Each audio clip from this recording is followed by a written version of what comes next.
കൊച്ചി പുതുവൈപ്പിനിൽ ബോട്ടിന് തീപിടിച്ചു. നവീകരണത്തിന് കരയിൽ കയറ്റിയിട്ട ടൂറിസ്റ്റ് ബോട്ടിനാണ് തീപിടിച്ചത്.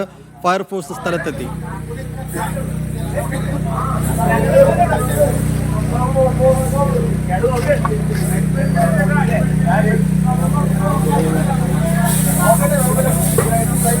അഹമ്മദ് മുസ്തഫ വിശദാംശം നൽകും. മുസ്തഫ, ദൃശ്യങ്ങൾ കാണുമ്പോൾ ബോട്ട് പൂർണ്ണമായും കത്തി അമർന്ന നിലയിലാണ്. എന്താണ് ഉണ്ടായത്? തീ അണയ്ക്കാൻ കഴിഞ്ഞിട്ടുണ്ടോ ഇപ്പോൾ?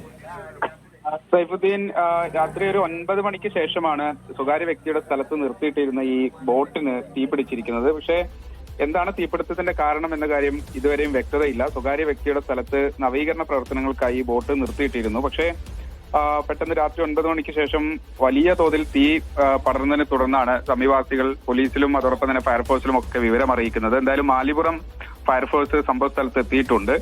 ആദ്യഘട്ടത്തിൽ രക്ഷാപ്രവർത്തനം അല്ലെങ്കിൽ ഈ തീ കെടുത്തുന്നത് ഏറെ ദുഷ്കരമായിരുന്നു. കാര്യം അങ്ങോട്ടേക്ക് തീ സൈഫുദ്ദീൻ നേരത്തെ സൂചിപ്പിച്ചതുപോലെ ദൃശ്യങ്ങളിൽ കാണുന്നത് പോലെ വളരെ വലിയ തീയാണ് പടർന്നത്. സ്വാഭാവികമായി അങ്ങോട്ടേക്ക് അടുക്കാൻ ആളുകൾക്ക് വലിയ പ്രതിസന്ധി ഉണ്ടായി.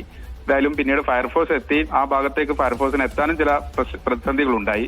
എന്തായാലും ഇടുങ്ങിയ വഴി ഉൾപ്പെടെ എന്തായാലും ഇപ്പോൾ തീ കെടുത്തിക്കൊണ്ടിരിക്കുകയാണ്. നേരത്തെ സൂചിപ്പിച്ചതുപോലെ ആ ബോട്ട് പൂർണ്ണമായും ടൂറിസ്റ്റ് ബോട്ടാണ്. അത് പൂർണ്ണമായും തീ പിടിച്ചിരിക്കുന്നു. സമീപത്ത് നിർത്തിയിട്ടിരുന്ന ഒരു പുതിയ വള്ളം അത് തീ പിടിക്കാതിരിക്കാനുള്ള ഒരു ശ്രമം കൂടി ഇപ്പോൾ നടന്നുകൊണ്ടിരിക്കുകയാണ്.